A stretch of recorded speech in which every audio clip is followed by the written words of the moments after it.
Notification. Notification जब भी नई आएगी तो आपको भी पता है कि कई सारे उसमें कारण होते हैं, कई सारे प्रोसेस होते हैं, उसको पूरा करने के बाद ही आयोग या शिक्षा विभाग ये आदेश पारित करती है नोटिफिकेशन के रिगार्डिंग। इसमें सबसे पहला है कि आखिर वैकेंसी कितनी रह सकती है। इसमें पहले के भी वैकेंसी को ऐड किया जाता है जो कि सरकार पहले से बचा के रखी होती है या उनको जितना वैकेंसी देना होता है। इसके बाद सबसे महत्वपूर्ण चीज होता है कि अभी टीआरई 3.0 का फाइनल वेरिफिकेशन नहीं हुआ है, तो इसलिए जब फाइनल वेरिफिकेशन हो जाएगा, टीआरई 3.0 के अभ्यर्थी ज्वाइन कर लेंगे अलग अलग जिले में, तब जाकर के सरकार को यह ज्ञात हो पाएगा, शिक्षा विभाग को यह ज्ञात हो पाएगा कि एक्चुअल में कितने अभ्यर्थी ज्वाइन किए और कितनी सीटें वैकेंट रह गई, और उस वैकेंट सीट को पूरी तरीके से ऐड करके विषयवार तब एक लेखा जोखा तैयार किया जाएगा कि आखिर कितनी वैकेंसियां हमको देना है। इस प्रोसेस में कई सारे इस प्रोसेस के मायने हैं। अभी आपका छदम एक तरीके से वेरिफिकेशन हो रहा है, इसके बाद फाइनल वेरिफिकेशन भी होगा। तो ये जो प्रोसेस है, पहले शिक्षा विभाग पूरा डिटेल अपने पास मंगाएगी, फिर सारा कुछ लेखा जोखा करके जीएडी को भेजेगी, जीएडी यानी सामान्य प्रशासन विभाग, और उसके बाद बीपीएससी को नोटिफिकेशन के रिगार्डिंग भेजेगी। इस प्रोसेस में मिनिमम यूं समझिए कि 2 से 3 महीना लगता ही लगता है, यानी कि मई से पहले उम्मीद कम बन रही है अब कि आपका नोटिफिकेशन आना है। जो परिस्थितियां बनी है मे भी कि आपको अप्रैल लास्ट में दे दे, लेकिन हमको तो संभावनाएं कम दिखती है।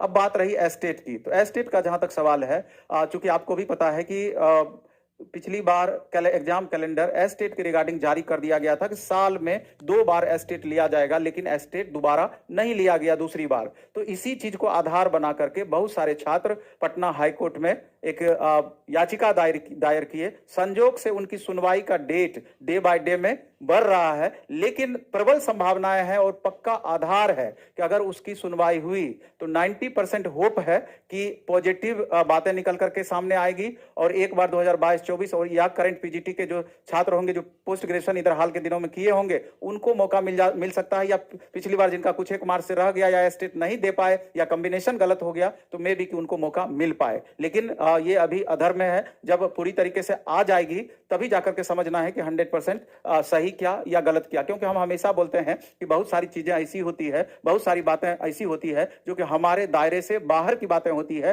सरकार के जिम्मे की बातें होती है, सरकार के हाथों की बातें होती है। सरकार जब चाहेगी अपने अनुसार उसको हैंडल करेगी। इसलिए करके हमारा काम है कि अधिक से अधिक मेहनत करना, और मेहनत करने में हम सक्षम हैं। अधिक से अधिक मेहनत करके अपनी तैयारी को धार दे सकते हैं, रिजल्ट के करीब पहुंच सकते हैं। लेकिन बाकी जो सरकार के जिम्मे की बात है, नोटिफिकेशन हो, एस्टेट हो या बीटेट हो, यह आगे आने वाले दिनों में पता चलेगा।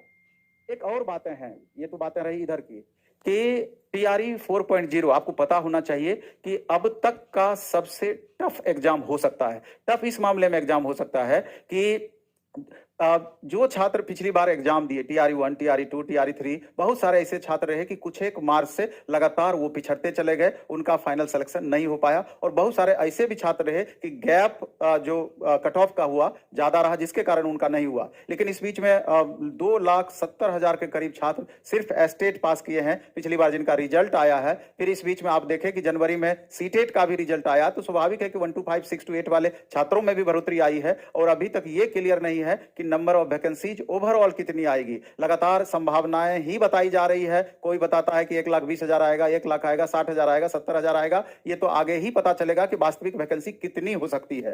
तो ये अधर में लटका हुआ मामला है। लेकिन ये बात तो तय है कि तमाम वैसे छात्र जिनका कुछ एक मार्क्स से रह गया था, अब भी पूरी तरीके से जी जान लगाए हुए हैं तैयारी में। क्योंकि हम देखते हैं कि डे बाय डे में जो क्लासेस अपने यहाँ चलती है, और सबसे बड़ी बात है कि जो हजारों छात्रों का डे बाय डे में जो हम टेस्ट लेते हैं, उसके आधार पर पता चलता है कि स्टूडेंट कितनी सीरियसली लगे हुए हैं कि किसी भी सूरत में जितना पिछली बार कट ऑफ गया है उससे हमको 5-10 मार्क्स का मार्जिन बना के चलना है, और तभी जाकर के हमारा रिजल्ट कंफर्म हो पाएगा। नहीं तो फिर मामला कहीं ना कहीं अधर में चला जाएगा, अटक जाएगा। मे भी कि हम बाउंड्री लाइन पर रह जाएंगे। टीचर सामने से उनको भरोसा पे भरोसा दिया जाता है, लेकिन लिखित आश्वासन अभी तक नहीं मिल रहा है। लेकिन उस पर भी बहुत ज्यादा होप है। जिस हिसाब से बच्चे लगातार मेहनत कर रहे हैं कि उनको आज न कल सफलता जरूर मिलेगी। और उनका भी जो सप्लीमेंट्री रिजल्ट देने का वादा किया जा रहा है कि मे भी वो वादा पूरा होगा, क्योंकि इतनी सीटें बचा ली गई है। ये एक बड़ा सा बेस है रिजल्ट देने का। देखते हैं आगे चल करके क्या होता है। लेकिन आपको उतार पढ़ते रहिए। तो अगर ईमानदारी से मेहनत करते हैं तो ईमानदार मेहनत कभी बेकार नहीं जाता है। तो इस वीडियो में इतना ही रखेंगे। धन्यवाद, बेस्ट ऑफ लक। खूब अच्छे से पढ़िए, खूब मन से पढ़िए।